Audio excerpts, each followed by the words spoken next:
Moja ya neno ambalo linatamkwa sana kila siku katika vita hivi vya Israeli, Irani pamoja na Marekani ni Mossad. Watu wengi wamekuwa wakijiuliza Mossad ni nini. Sasa leo tunatazama ndani ya moja ya mashirika ya siri yenye nguvu na utata mkubwa duniani. Shirika ambalo linaogopwa, kuheshimiwa na wakati mwingine kuogopwa zaidi kuliko majeshi ya nchi nyingi. Hili ni Mossad, moja ya shirika hatari kweli kweli. Je, ni kweli kwamba wanaweza kumfuata mtu popote alipo duniani? Na je, ni kweli wamefanya operesheni za siri ambazo zinavuka mipaka ya sheria za kimataifa? Na kwa nini Israel inawekeza sana kwenye ujasusi kuliko hata baadhi ya nchi kubwa duniani? Leo utapata majibu yote kuhusiana na Mossad. Hili ni shirika la ujasusi kutoka nchini Israeli. Mossad ni shirika la ujasusi la Israel lililoanzishwa mnamo mwaka wa 1949 baada ya taifa hilo kuundwa. Kazi yao kuu ni kukusanya taarifa za siri, kulinda usalama wa Israel, kufanya operesheni za siri nje ya nchi. Tofauti na jeshi, Mossad hufanya kazi gizani. Hakuna sare, hakuna matangazo, hakuna uthibitisho rasmi. Mara nyingi ni sawa na mashirika kama CIA ya Marekani, MI6 ya Uingereza, lakini Mossad mara nyingi huonekana kuwa hatari zaidi kwa sababu ya mbinu zao kali za kivita. Sasa wacha tuangalie jinsi Mossad wanavyofanya kazi. Mossad haitegemei nguvu ya silaha peke yake. Wanatumia ujasusi wa kibinadamu, yani agents, lakini pia wanatumia teknolojia ya kisasa na pia wanatumia mitandao ya siri duniani. Lakini pia wanao mawakala wao, wanaweza kuwa ni wafanyabiashara, wanadiplomasia au hata watu wa kawaida kabisa. Huwezi kumtambua agent wa Mossad kirahisi. Hawa ni watu hatari kweli kweli. Wanatumia mbinu kama kubadilisha utambulisho, fake identity, kufuatilia malengo kwa muda mrefu, kuanzisha uhusiano ili kupata taarifa. Kwa kifupi, ni kama filamu, lakini hii ni halisia kabisa. Na ndio maana mtazamaji wa Bongo Spa Media, viongozi wengi sana wa nchi ya Iran wameuawa na Israel. Mpaka hapo umeshagundua shida imeanzia wapi? Shida ni Mossad. Wana maagenti wengi kweli kweli katika nchi ya Iran, kitu ambacho kinafanikisha kila lengo lao kwa kiongozi wa Iran linafika. Na ndio maana viongozi wengi wa Iran wanauawa na Israeli. Hiyo yote ni kwa sababu ya Mossad kuwa wanafanya kazi yao kwa uwekezaji mkubwa kweli na kwa uweredi mkubwa. Sasa wacha tuangalie operesheni maarufu za Mossad. Operation ya Adolf Eichmann. Hii ni operation ambayo ilifanywa na Mossad mnamo mwaka wa 1960. Mossad walimkamata Adolf Eichmann huko Argentina. Alikuwa ni mmoja wa viongozi wa Nazi waliohusika kwenye mauaji ya Wayahudi. Nazis ni wale viongozi kutoka pale nchini Ujerumani ambao walikuwa ni hatari kweli kweli, wapo katika jeshi hatari. Walimkamata kwa siri, wakampeleka Israel na baadaye akahukumiwa. Hiyo ilionyesha kuwa Mossad wanaweza kufika popote pale duniani. Namba 2, Operation Entebbe.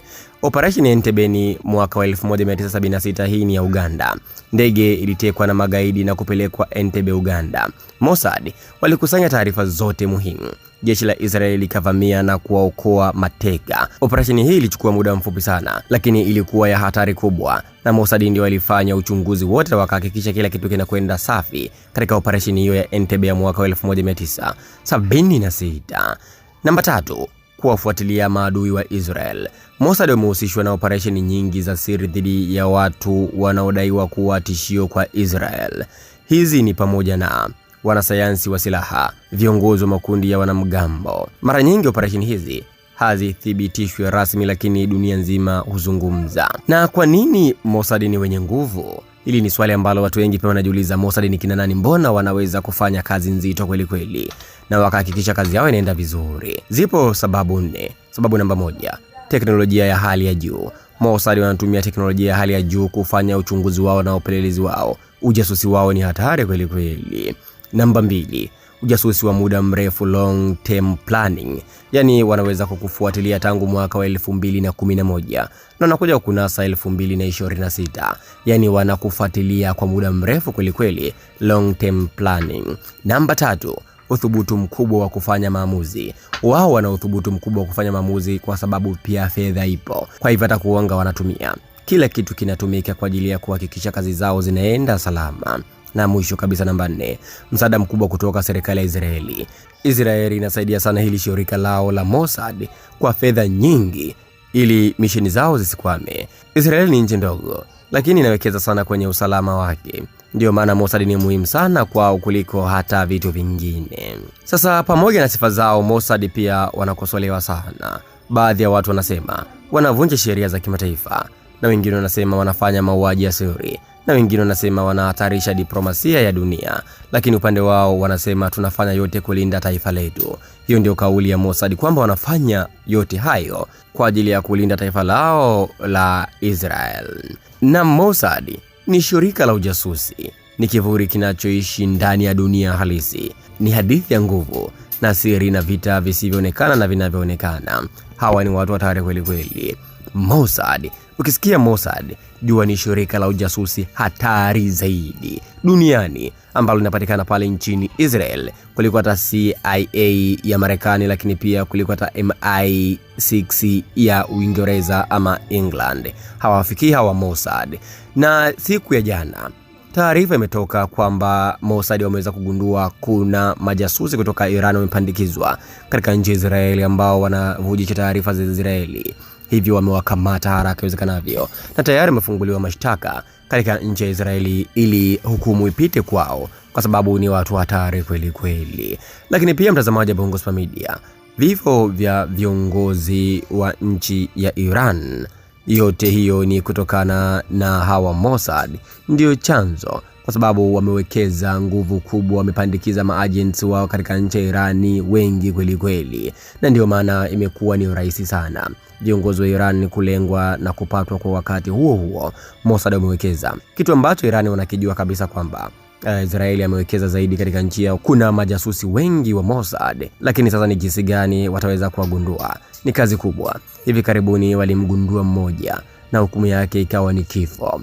Hicho ndicho ambacho kimemkuta huyo mmoja jasusi wa Mossad ambaye alikamatwa na nchi ya Iran akifanya ujasusi wake, wakamuondoa katika uso wa dunia. Lakini majasusi wa Israeli ni wengi kweli kweli. Ndio maana nikasema ya kwamba Israeli amewekeza zaidi katika swala zima la ujasusi kuliko vitu vingine, kwa sababu ujasusi unasaidia sana taarifa za ndani kutoka katika nchi fulani, ama taarifa za siri kutoka katika nchi fulani, ama mtu fulani yuko wapi, anafanya nini, kwa wakati gani, tushambulie wapi. Zote hizo ni taarifa ambazo zinatolewa na majasusi wa Israeli. Ndio maana Iran imekuwa ikichapika sana, viongozi wake wakipigwa sana kutokana na mfumo wa namna hiyo. Mtazamaji wa Bongo Super Media, nadhani umeweza kuelewa sasa Mossad ni kina nani. Shirika hatari zaidi duniani, shirika ambalo hata Marekani mwenyewe na CIA, hata Uingereza yenyewe na MI6 hawafiki kutokana na uhodari wa ufanyaji kazi wa Mossad, shirika hatari duniani. Maoni yako ni yapi kuhusiana na Mossad, na Irani wajipangeje ili kukabiliana na Mossad? Andika maoni yako hapo katika sehemu ya comment. Ikiwa ndio mara yako ya kwanza kutembelea katika channel hii, usisahau kubonyeza alama ya kusubscribe ili uwe mtu wa kwanza kupata video mbalimbali kutoka hapa Bongo Super Media. Tukutane tena katika video nyingine. Bye bye.